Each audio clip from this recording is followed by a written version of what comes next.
ఈరోజు రాజకీయాల్లో అవినీతి చూస్తుంటాం, కానీ అవినీతి అక్రమాల కోసమే రాజకీయానికి వచ్చిన వాళ్ళు.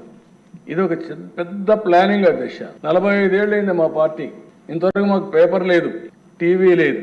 పార్టీ పెట్టేటప్పుడే పార్టీ పెట్టకపోయినా ఒక టీవీ లేకపోతే ఒక పేపర్ ఇవన్నీ క్రియేట్ చేసుకొని స్టార్ట్ చేశారు. ఇంకొక పక్కన అధ్యక్ష, ఎక్కడ చూసినా పెద్ద ఎత్తున అవినీతి కొత్త నిర్వచనాలు చేసుకొచ్చే పరిస్థితికి వచ్చారు. ఇవన్నీ చేసి రాష్ట్రంలో మీరు చూస్తే రైతు బజార్లని, తహసీల్దార్ ఆఫీసుల్ని, కొన్ని హెల్త్ సెంటర్లని తాకట్టు పెట్టారు. ఇంకో పక్క మద్యం నిషేధిస్తామని చెప్పి 5 ఏళ్ళలో చేసేస్తున్నామని చెప్పి మద్యం పైన వచ్చే ఆదాయాన్ని 25 సంవత్సరాలు తాకట్టు పెట్టి దాంట్లో డబ్బులు తీసుకొచ్చే పరిస్థితికి వచ్చారు. 25,000 కోట్లు తీసుకొచ్చే పరిస్థితికి వచ్చారు. ఏమన్నాడు అంటే ఎక్కడికి పోయిందో అర్థం కాని పరిస్థితి వచ్చింది.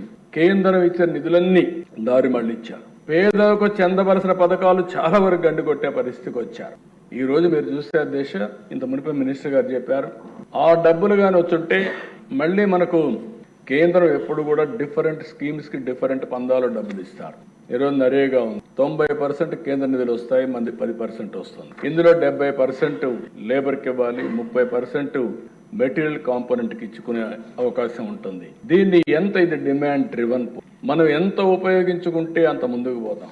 ఈ కార్యక్రమాన్ని ఉపయోగించుకుని గత ప్రభుత్వంలో లోకేష్ గారు పంచాయతీరాజ్ మినిస్టర్గా ఉంటే 24,000 కిలోమీటర్లు సిమెంట్ రోడ్లు వేయగలిగారు. 5 సంవత్సరాలు ఏం చేశారు? ఎక్కడికి పోయినాయి ఈ డబ్బులు? ఏమైపోయినాయి ఈ డబ్బులు అడుగుతున్నాను సమాధానం చెప్పి. ఇప్పుడు అదే పవన్ కళ్యాణ్ గారు వచ్చిన తర్వాత 4,500 కోట్ల రూపాయలతో 30,000 పనులు సంక్రాంతికి పూర్తి చేస్తామని చెప్పే పరిస్థితికి వచ్చారంటే అది నాటికి నేటికి వ్యత్యాసం అని చెప్పి కూడా నేను మీకు తెలియజేస్తున్నా.